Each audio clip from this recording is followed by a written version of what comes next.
Vamos falar agora do modelo Perceptron, né?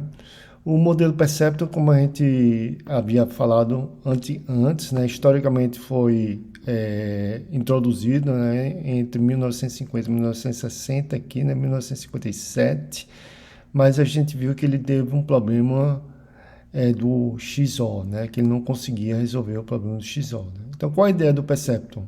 O Perceptron é tentar um modelamento do neurônio, né? Então, se você pegar um neurônio, a ideia é que ele recebe impulsos, vários impulsos aqui, e ele entrega um axon, né? Nos dendritos, aqui ele recebe vários impulsos. Então, aqui seria relativamente a esse modelo aqui, né? Então, várias entradas, x1 a xn, e aí ele passaria por uma função de peso para cada entrada, com um viés, e existiria uma função de ativação aqui φ, e ele daria um output. Então, mais ou menos simulando o que um neurônio faria assim de uma forma simplística, né?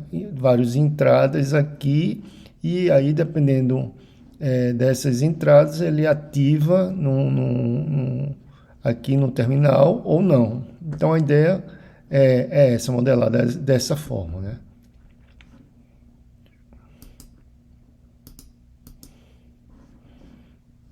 E aqui está um modelo matemático, né, equivalente. Num Perceptron, né, então nós temos esse V aqui, seria o quê?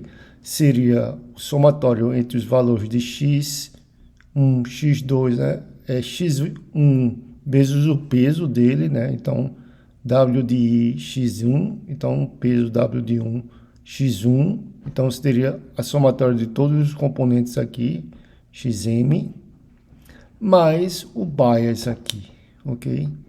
E aí nós teríamos esse valor de V. E aqui a gente teria um valor, dependendo desse valor aqui, se ele fosse um valor positivo, aí ele sairia um signo, um sinal, teria um valor positivo ou um valor negativo, nesse sentido aqui. Né? Essa decisão, né, esse limite, esse boundary decision aqui, né, seria aqui de uma forma simples com apenas duas entradas. Então ele criaria uma reta aqui linear que separaria essas duas regiões aqui. Então o Perceptron, no caso, né, ele consegue resolver esses problemas que são linearmente separáveis aqui.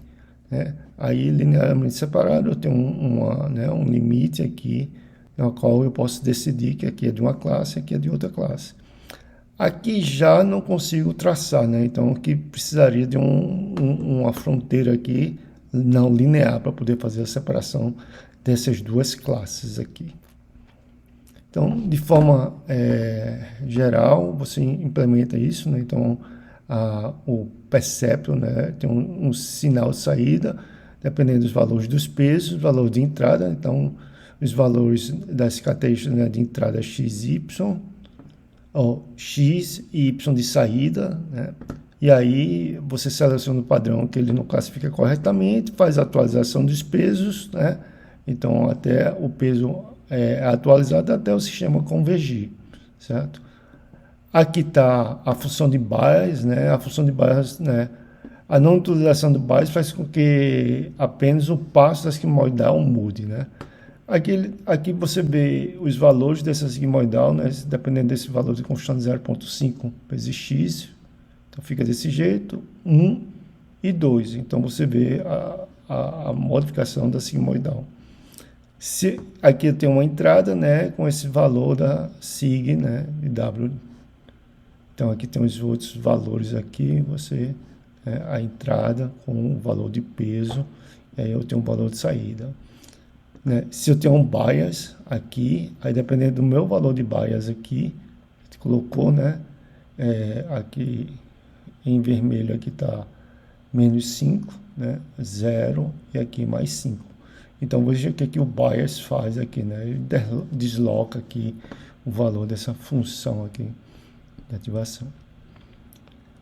Uma classificação conhecida, né, que é interessante a gente avaliar, essa das luas duplas, né? Então, você tem duas regiões aqui, a região A e a região B. A gente define aqui uma distância D, né? Aqui na região A, né, tem essa largura aqui e tem um raio, certo? Nessa região B aqui, né?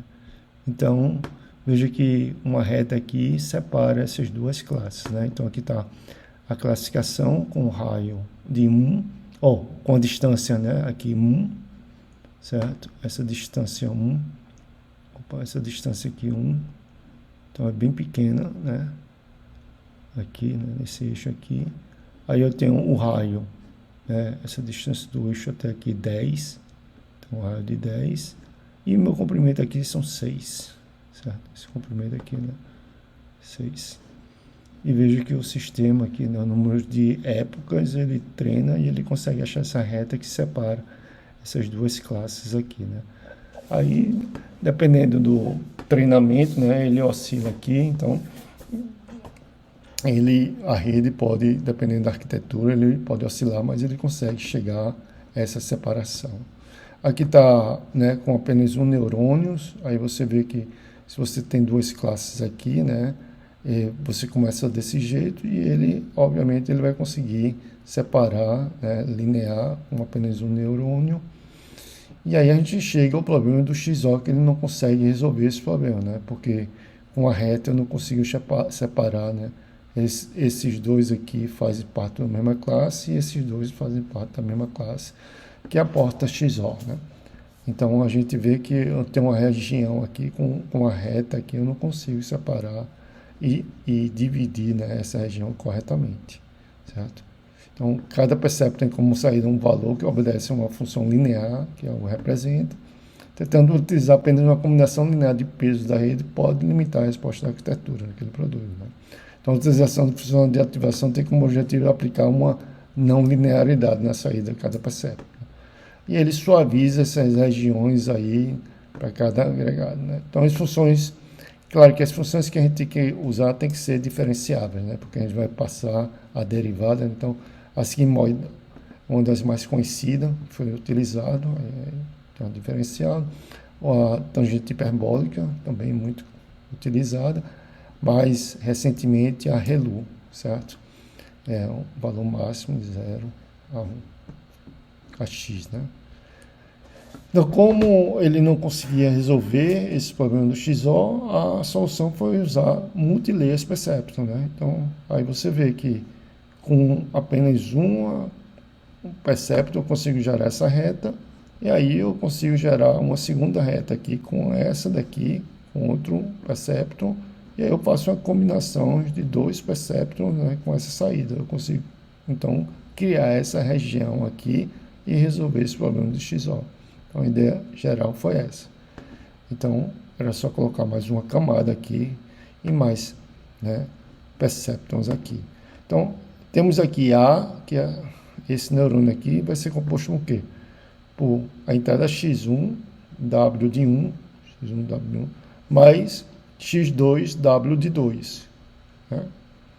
Mas, obviamente, vai ter um bias, né? Todo neurônio tem um bias, pode ser zero esse bias, pode ter um valor. B2 aqui vai ser W de 3, X1, W de 3, né? Mais W4, X2, né?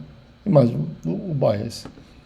Esse valor aqui, o resultado desse neurônio aqui, né? O O, vai ser W5, aí a entrada aqui, né? A saída aqui vai ser o A, né? Como aqui foi X1, então A, W5, mais B, W6, mas vai ter um bias referente a esse neurônio aqui também.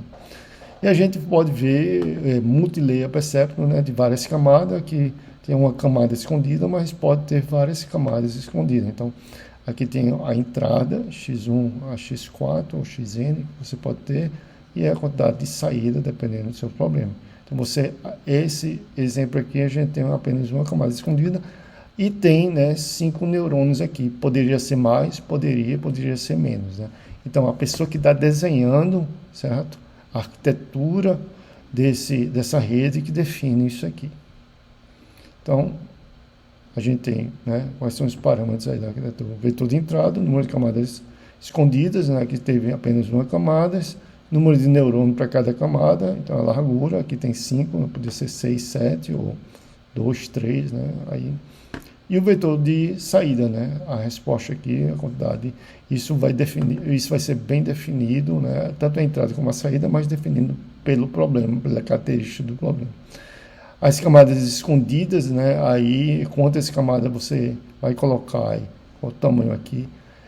Vai depender também de quantos neurônios tem de entrada e de saída, mas também aqui vai ter uma dependência muito maior da pessoa que está desenhando. Então aqui a gente tem os vetores de entrada, primeira camada, né, a entrada da rede, apresenta por N valores aqui, não quantidade de valores de entradas. Número de camadas escondida, né, a gente está representando aqui pode ter uma profundidade, então se a rede tem R, se uma rede R tem M camadas, então pode ter 2, 3, 4, 5, 6 camadas, N camadas aí, certo?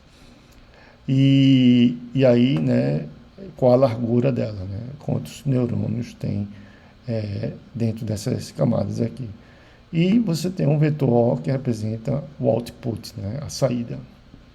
Então, né, aqui o O é o output aqui, o X é o número de entrada, e aqui ele só tem uma camada escondida com 5 neurônios aqui na camada escondida, poderia ser muito mais. Então, no Multilayer Perceptor aqui, o exemplo XO, a gente define a arquitetura, inicializa o peso, fornece os vetores de entrada e saída, e aí você faz o treinamento, né? Aqui está o neurônio, né? E aí você pode perceber que o que a gente quer, né, como ele tem uma camada aqui, ele vai conseguir construir soluções dessa forma aqui, certo? Então, ele vai conseguir construir soluções aqui, regiões mais interessantes aí com o multilayer. Então, as saídas da primeira são entradas, né? Então, a saída da primeira camada é a entrada para a seguinte e assim por diante. A gente tem o chamado também fully connected, né? Se todo mundo está conectado, nem todo mundo precisa estar conectado, ou então essa conexão aqui, se o peso for 0, então não tem conexão, né? Então, é muito comum de visualmente a gente representar dessa forma, mas você pode não ter conexão, ou essa conexão tem um valor 0, que seria a mesma coisa, ter conexão, né? E o algoritmo que a gente vai utilizar, né, utilizado para fazer essa otimização, para definir quais são esses valores de peso, né, vai ser o backpropagation, né? O backpropagation funciona em 4 passos aqui. Então, tem um passo do forward pass, fornece a entrada, o modelo, né? Você vai colocar os modelos, vai computar os resultados através da propagação, né? E aí, dependendo desse resultado, você vai ter o resultado, vai ter a função de ativação, e aí depois você vai calcular o erro, né? Aí calcula o erro e propaga, né, o backward pass, propaga o valor do erro, e aí com isso você vai calcular o gradiente para você fazer a correção dos valores de pesos, que faz com que você diminua, né? Você tem a loss, você quer diminuir essa loss, você vai diminuir esse valor de loss até chegar a um valor que você cria um critério de parada, né? Ou o valor menor possível. Então, a gente pode acompanhar aqui, passo a passo, né?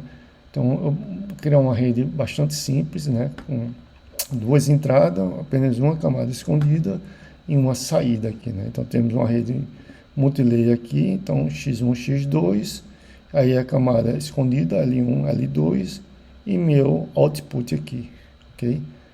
Então, eu vou ter meus pesos associados, né? W de 1, né? 1, 2, que é a camada escondida, 2, 1 e 2, 2. E, obviamente, eu vou ter da camada escondida, né? L1, aí 1 para, né, o neurônio 1 aqui, que só tem apenas 1 de output, e o 2 para 1 aqui, apenas 1. Uma camada de output, só tem uma saída apenas, né? Então, eu posso representar esses valores, né? L1 aqui, vai ser o quê? Aí, esse A aqui vai ser uma função de ativação, né? que vai levar o quê? Em consideração os valores de x1, aí W1, né, mais, né, esse valor aqui, né, x2, né, W e 2x. Então, essa aqui vai ser, né, a função de ativação dessa saída aqui, que a gente vai chamar de Z1 e Z2 aqui, né, dessa camada aqui. E aqui a mesma coisa, né, para esse neurônio aqui, né, então vai ter x1, W2, W12, né, aqui no caso, e x2, W22, que a gente chama essa saída aqui. E aí temos a nosso output e temos, né, a função de ativação desse neurônio aqui. Então, a gente definiu que essa saída aqui foi definida como a Z de 1, né, vezes o peso, né, aí W de 1, é a mesma coisa do outro, e você tem o resultado, a sua solução aqui. Tudo isso passando por uma função de ativação. Ok? Então, aqui tem um exemplo e a gente coloca uns valores numéricos, né? Então, só substituir aqui por esses valores numéricos. Veja que aqui ele aplicou diretamente essa função de ativação, ficou simplesmente o valor dela, né? Então, está só simplificado aqui, mas aqui podia ser uma ReLU ou um tangente hiperbólico, né? Mas aqui a gente colocou aqui só os valores aqui, deixou a função de ativação só por simplicidade, ok? E aí você calcula, né? Então a gente coloca números aqui, então a gente tem como calcular qual vai ser o valor da saída aqui, né? 0,85 aqui, e aí faz a mesma coisa aí no cálculo e vai ser 0,48 aqui. E com isso a gente tem como saber qual vai ser o valor da predição também, certo? Então é só fazer as contas são simples, né? Agora imagine que a rede vai ser uma rede bem grande e complexa, então com muitas camadas, aí vai ter uma computação intensa aí. E aqui a gente tem o valor 0,19. A gente pode ver isso também de uma forma vetorial, certo? Então a mesma coisa aqui, isso aqui é uma forma vetorial, né? E tem os valores, certo? 0,191 como saída, certo? Então esse seria o forward pass. Lembrando que temos uma função de erro, aí como é que a gente faria o backward pass, né? Então a gente calcularia, né, como corrigir o valor da saída, né, o valor de O, se for muito diferente do Y, né? Então o que a gente deseja, o que a gente tem como saída. Então a gente quer minimizar esse erro aqui, né? Como os x e y são fixos, então o que você pode mudar é o valor do peso, obviamente. Então, o backpropagation é calculado para a gente, né, ajustar os valores dos pesos, porque com isso eu quero minimizar, né, esse valor de erro para que a saída saia realmente a saída que eu deseje, né? Então, suponho que no caso, né, a saída que a gente obteve foi 0,191. E suponho que a gente quisesse uma saída que fosse igual, né, a 1. Então a gente teria esse erro aqui, certo? Porque o obtido foi esse, mas o que a gente queria é que a saída fosse 1. Então com isso eu posso, né, calcular, certo? Recalcular e fazer o ajuste através da derivada, né? Então a gente aplica o gradiente que a gente viu anteriormente e vou fazer um valor novo peso, o peso atual. E aí eu tenho a taxa de aprendizagem, que vai ser um hiperparâmetro, e eu tenho a derivada do erro em respeito ao peso, né, que a gente tem. E aí com isso eu posso propagar aqui de volta e fazer esse ajuste. Então, aqui pode parecer um pouquinho complicado, mas aqui está passo a passo, é isso que a gente quer fazer, avaliar, né, essa W', né, o novo valor de peso que a gente vai atuar ali, né? Então, como a gente falou, vai ser uma derivada dessa função de erro aqui, certo? Então, aqui tem passo a passo. Para tirar essa derivada, certo? Ele usa esse truque, né? Porque essa derivada a gente não tem como tirar, mas ele faz a derivada do output, divide e multiplica, então, e a derivada dessa função A aqui. Então, essas derivadas parciais aqui a gente tem como achar. Então, a gente calcula essas derivadas parciais E aí você tem como calcular, achar essa derivada aqui, né? Então precisa usar esse truquezinho aqui, parcial. E aí, né, a gente tem a função erro, que vai ser essa aqui. A gente vai ver que pode ser outros tipos de funções de erro. Então, tira a derivada em relação ao output. E, né, a derivada aqui vai dar 1, né? Aí aqui vai dar uma constante, né? Porque dependendo desse valor derivado aqui, daqui. Então, é isso que a gente obtém aqui nesse passo. E aí, com isso, a gente tem como calcular o novo valor de peso que a gente vai colocar, certo? Então, aqui está de uma forma vetorial, certo? Podemos replicar aí para toda a rede. Então, a gente faz esse ajuste aqui, certo?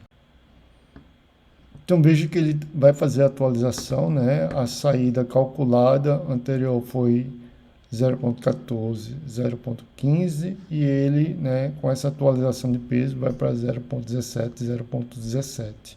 Então, é isso que ele vai fazer, a atualização 0.17, aqui foi, e ele vai para atualizar aqui 0.17 e os outros termos também faz essa atualização, certo?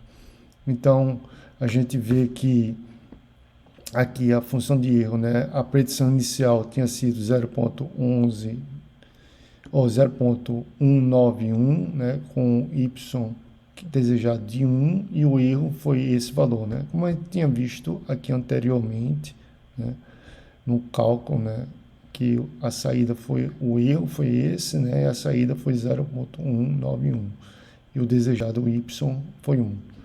Então, com essa atualização, com essa segunda atualização do backpropagation, a saída fica com o valor de 0.26, mais próximo de 1, né? E o erro diminui o erro, né? Então, você vai repetir, né, esse forward e o backward, fica ajustando o peso até que ele se torne 0, né? Ou mais próximo possível, ou ele também tem um outro critério que se ele não passar muito tempo sem se modificar, você também para, senão seu sistema pode ficar lá no loop e não parar mais, certo? Então você vai fazer o ajuste da taxa de aprendizagem, né? Na prática, os preços são ajustados com base em vários exemplos objetivos do dataset, né? E aí de rotulações diferentes. Isso aí vai acontecendo essa atualização, certo? Então, para a gente ver a quantidade de parâmetros, né, a gente viu que a rede possui 4 conjuntos de parâmetros, né, o vetor de entrada, o número de camadas, a largura dessa camada e o vetor de saída, né? Então, sabemos que temos x entrada e O, e são valores fixos, né? Então, quantos parâmetros treináveis teremos na rede? Aí, claro, né, a gente vai ver se a primeira camada escondida tem, né, L1 neurônios, então teremos a primeira camada L1 vezes x de, né, a quantidade de entradas aqui mais 1, né, número de pesos conectado no neurônio e um valor do bias, né. E a segunda camada vai multiplicar pela segunda camada mais 1 e assim por diante, até a quantidade Ln, certo? Então, de forma geral, né, para uma rede R com conjunto θ e m camadas escondidas, o número de parâmetros treinados é dado por essa equação aqui, né? Então, dependendo da quantidade de entrada, a quantidade de camadas escondidas e a saída aqui, né? Então, para simplificar, a gente pode fazer essa conta aqui. Então, dependendo do tamanho dessa rede, esse valor realmente é muito grande, certo? Desses parâmetros, né? Aqui no backpropagation a gente viu, né, que podemos simplificar a notação considerando o vetor de entrada como uma camada 0 ali, né? E aí da mesma forma podemos considerar também para cada entrada um termo adicional x0, né, x0 igual a 1, que multiplica o valor de bias, né? Porque na realidade ele tem esse peso aqui, né? Mas seja um valor de 1 aí que a gente considera como x0 aqui, né? Então é um valor 1, então fica o valor do peso aqui, certo? Claro, todo neurônio tem um peso associado a ele também, né? B1, aí B2, B3 e assim por diante. E aí né, a representação vetorial vai ficar dessa forma, ok? Então, tem esses valores aí dos valores de pesos nas camadas intermediárias. Para mais informações, Algumas referências aqui, não, tem 2 livros que a gente indica realmente, esse é o Dive into Deep Learning, o livro está todo online, certo? Esse aqui também você encontra ele todo online, e aí tem um capítulo aí específico aí sobre Multilayer Perceptron, no capítulo 5, dê uma olhadinha ali se tiver alguma dúvida, ou então podem nos perguntar também, certo? Como é que você inicializa esses pesos, né? Então, isso é uma dúvida, vamos dizer, uma forma, existem algumas indicações, mas não existe uma forma, vamos dizer, existem algumas formas padrões, né? Mas não existe uma melhor forma, né? A gente sabe que a iniciação dos pesos vai afetar, né? Com certeza, a performance da sua rede, né? Existe um artigo que ficou muito famoso que é o chamado Lottery Ticket Hypothesis, né? Então ele argumenta, ele demonstra que dependendo dos valores iniciais da tua rede, você consegue treinar com a taxa, né, com resultados de acurácias melhores que a outra. Então, uma forma de fazer é aleatório, né, usando uma gaussiana ou então uma distribuição uniforme, e a gente vai tendo que fazer experimentação nisso, né? Então, aqui tem um site bem interessante do Deep Learning AI que mostra, né, visualmente aqui, né? Então você pode escolher a inicialização, ele escolheu um valor 0 aqui de inicialização, então você pode rodar a sua rede, essa redezinha pequena, né? Poucas camadas escondidas, e aí você vê se ele consegue, né, chegar a um resultado adequado aqui, né? Aqui tem os pesos, certo? E você pode escolher esse aqui e ver como ele consegue chegar ao treinamento. Aí ele mostra aqui já com valores muito altos, né? Ali são valores 0, valores muito altos, de peso iniciais muito alto. E aí se ele consegue, né, quantas epochs ele precisa para poder conseguir convergir. Aqui com valores muito pequenos, né? E aqui com valores que ele chama de apropriados, né? Aí você vê a convergência, né? Então tem um sitezinho Deep Learning AI e você consegue brincar. Claro que numa rede assim que a gente está usando na prática, são redes muito mais sofisticados. Isso aqui é para dar uma intuição, certo? E essas funções aqui, né, essas visualizações, às vezes, a própria topologia, né, é bem mais sofisticada, bem mais complicada que essa. Existem algumas inicializações que ficaram bem conhecidas, como a inicialização de Xavier, é um pesquisador, ele ficou bastante conhecido, a iniciação de Xavier. O que ele faz? Né? Iniciação uniforme, então cada peso, né, W é atribuído a partir de uma distribuição uniforme, né, em valor de menos x a x, né, seguindo essa distribuição aqui, certo? Ou então uma iniciação normal, certo? Aí você também, ele faz uma distribuição normal com média 0 e desvio seguindo essa distribuição aqui, né? Então, mais ou menos segue isso aqui. Então, tem algumas indicações de como você deve fazer, né?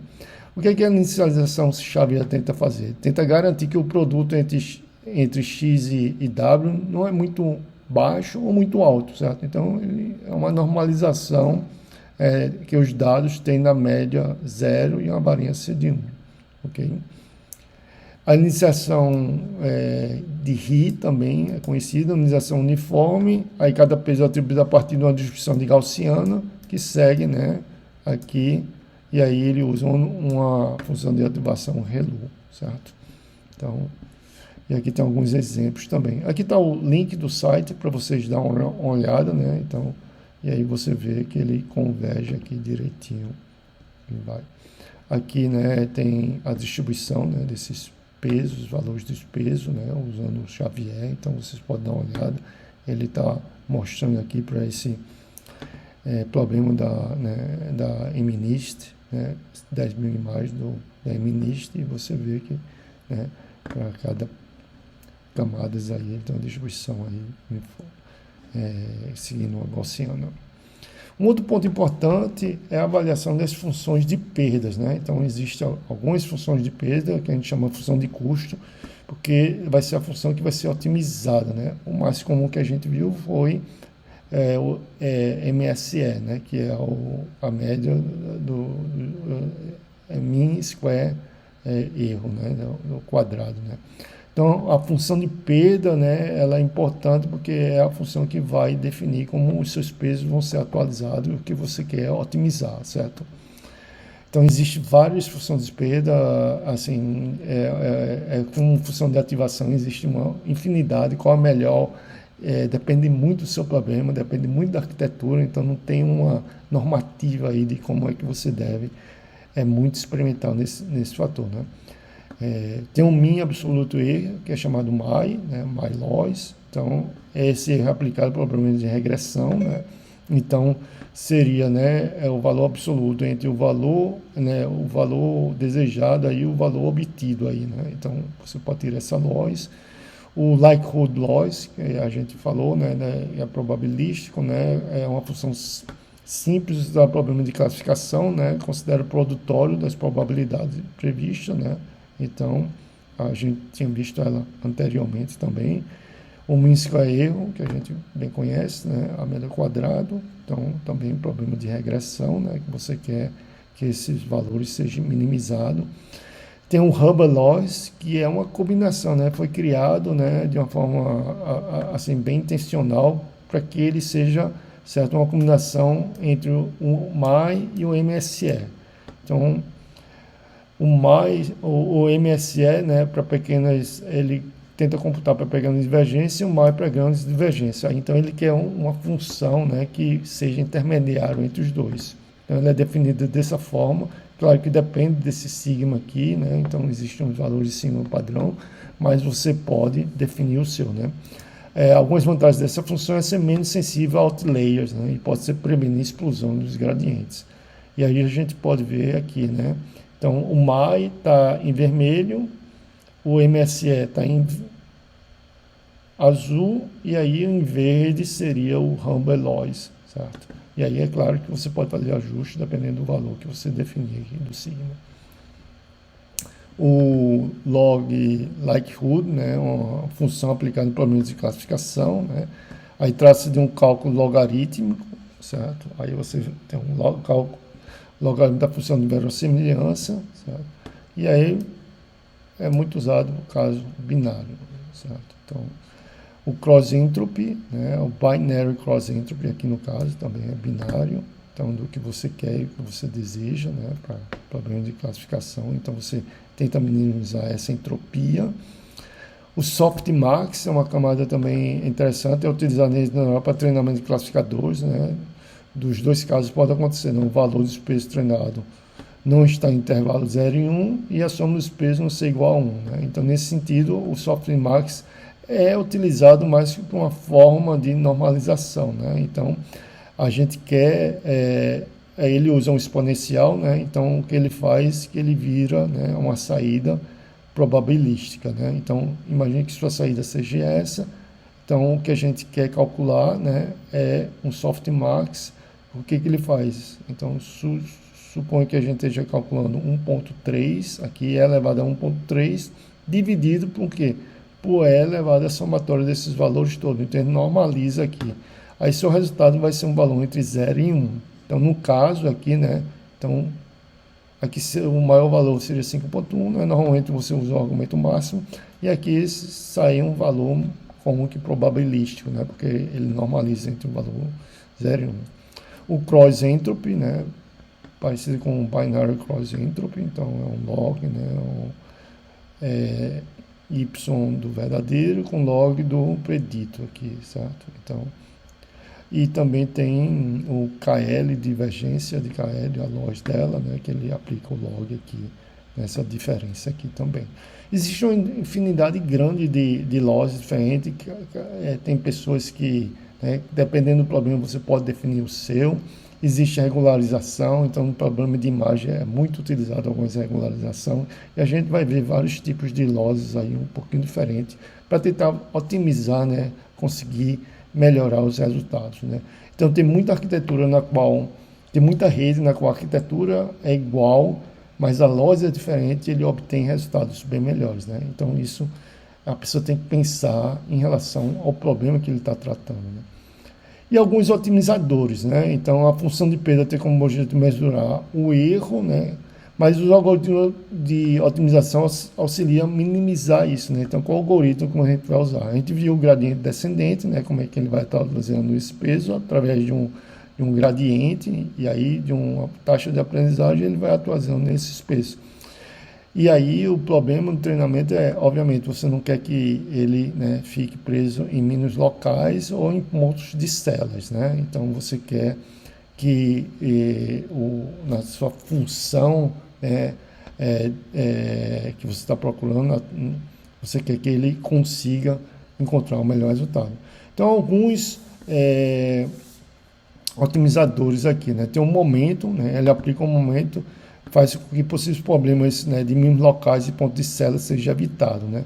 Então ele consiste em que aplicar um termo que ele chama de velocidade, né? Então a convergência dos parâmetros, né? Ele define esse termo V de T, certo? E aí depende do parâmetro da taxa de aprendizagem, veja que tem outro parâmetro aqui, gama, e aí da velocidade anterior, certo? E aí depois você vai precisar atualizar em relação a essa velocidade aqui, certo? Então, sofistica um pouco mais. O ADAGRAD também é uma adaptação da taxa de aprendizagem para pequenas atualizações em características conhecidas e maiores atualizações para características pouco frequentes. Então, né, você vai calcular o gradiente, obviamente, mas esse gradiente aqui, né, vai também depender desse outro valor aí, de S de T passado e anterior, e o seu valor de peso aqui depende. Então, veja que tem aqui a função de a taxa de aprendizagem, ele gera alguns outros termos aqui. O outro termo, o epsilon aqui também vai ser um hiperparâmetro aqui que você vai ter que escolher. O RMS prop, né, divide a taxa de aprendizagem por uma média exponencial decrescente dos quadrados dos gradientes, é isso que ele está fazendo aqui, certo? E aí tenta desacoplar o decremento da aprendizagem de sua taxa, certo? Então ele sofistica um pouco mais aqui também, mas é tudo baseado no gradiente, né? na derivada ali do... E o ADA, que combina todas as técnicas anteriores de modo a ser mais eficiente do algoritmo de aprendizagem. Existem várias outras variações, né? Não dá para a gente fechar isso como função de lógica, função de ativação. Cada artigo, cada momento, alguém sugere um diferente, né? E aí é uma sofisticação que, dependendo do problema, ele ajusta melhor do que outros, certo? Muito dessas bibliotecas já estão bem implementadas lá. Obviamente é importante entender o que está se fazendo aqui, né? O que ele se propõe a fazer aqui, certo? Então ele sofistica aqui já, aqui ele tenta fazer, né? Tirar todas as características dos anteriores, do momento e do grade, e ele tenta melhorar essa otimização aqui, né? Aqui a gente vê visualmente, né? Aí ele tem alguns outros, né? Então, como eu disse, existe uma quantidade grande aí de otimizadores diferentes que vocês podem tentar. E aí, uma superfície simples, né? Como que ele se comporta. E aí, dependendo de como ele quer minimizar, ele vai procurando, vai tentando achar qual o ponto de mínimo aí. Aqui tem, né? No Deep Learning AI. Então, aí tem 3 ou 4 otimizadores diferentes. Você pode mudar a taxa de aprendizagem, a taxa de decaimento disso aqui também, e com topologias diferentes você pode verificar que algumas, né, ela converge mais rapidamente que outras, né? E aí veja que também isso depende do ponto inicial, né? Nesse site você pode colocar esse ponto inicial, então seria onde é que você inicializa os pesos, né? Se estiver muito próximo desse valor, é claro que ele vai convergir aqui, não vai convergir, vai ser mais difícil ele vir para cá. Então tem topologias diferentes e vocês podem verificar isso. Aqui tem algumas leituras complementares, certo? O Scikit, o Deep Learning, né? O livro do Deep Learning, Dive into Deep Learning, e aí o Deep Learning AI tem muito material bastante interessante lá, e eu sugiro vocês dar uma olhada. Claro que qualquer outra dúvida vocês podem nos perguntar também. Agradeço pela atenção e eu espero que tenha sido útil essa primeira parte introdutória. Depois a gente vai para verificar algumas outras redes um pouco mais sofisticadas, redes convolucionais e assim por diante. Então, até a próxima, pessoal. Muito obrigado.